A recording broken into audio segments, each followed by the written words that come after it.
আর নবী সাল্লাল্লাহু আলাইহি ওয়াসাল্লামকে আল্লাহ পাক এই নূরের পর্দাগুলো ভেদ করে আল্লাহর কাছে নিয়ে গিয়ে 3টা স্পেশাল ওহী করেছেন। কয়টা? 3টা। এটা কোন রাতে? ওই যে মেরাজের রাত।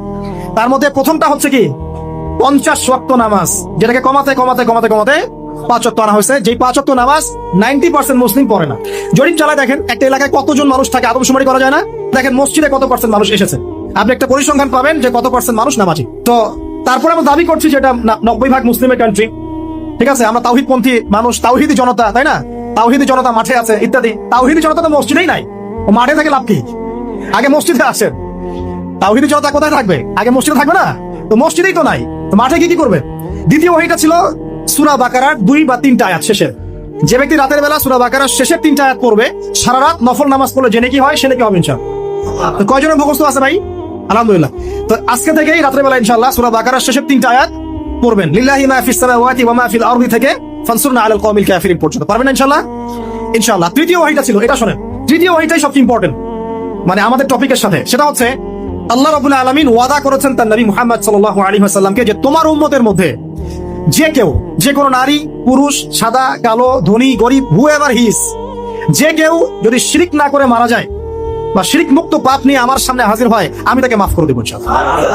তাহলে আজকের লেকচারের সবচেয়ে ইম্পর্টেন্ট জায়গা কোনটা? যে আমাদের আমল নামায় এবং আকীদায় কোনো শিরক থাকা যাবে না। কিন্তু এই শিরক আমাদের সকাল সন্ধ্যা ঢুকে পড়ছে না? ওই যে কয়েকটা এক্সাম্পল দিলাম, যে মৌলবাদ, আপনার ধর্মান্ধতা, আপনার বিগ ব্যাং, প্রতি মুহূর্তে শিরকে পড়ছি আমরা। ইকোনমিক একটা সিস্টেম আছে কোরআনে, না আছে না? ব্যবসা আছে, হালাল অর্থনীতির কথা আছে, কৃষিভিত্তিক অর্থনীতির কথা আছে, গোল্ড কয়েনের কথা আছে, সিলভার দিরহামের কথা আছে।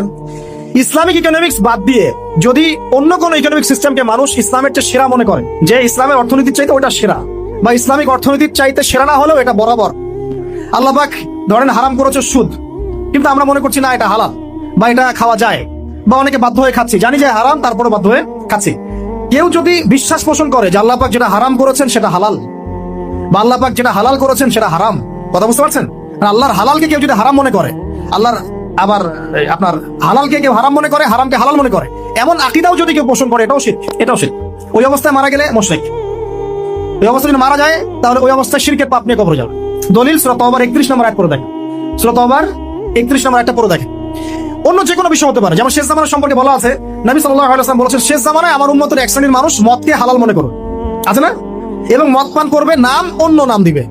আমি আরবিগুলো বলার সময় পাচ্ছি না আজকে। মদ পান করবে হালাল মনে করে, অথবা মদ পান করবে অন্য নাম দিয়ে, মদ বলবে না, বলবে রাম, বলবে হুইস্কি, আর কি ভাই বলবে, হ্যাঁ ইয়াবা। সফট ড্রিঙ্কস এর মধ্যে অনেকগুলো আছে যেগুলোর মধ্যে অ্যালকোহল এর উপস্থিতি আছে। যদি কেউ আল্লাহ পাকের এই যে হারামকে হালাল মনে করে খায়, শিরক করছে। কবিরা গুনাহ তো করছেই, শিরকের পাপও করছে।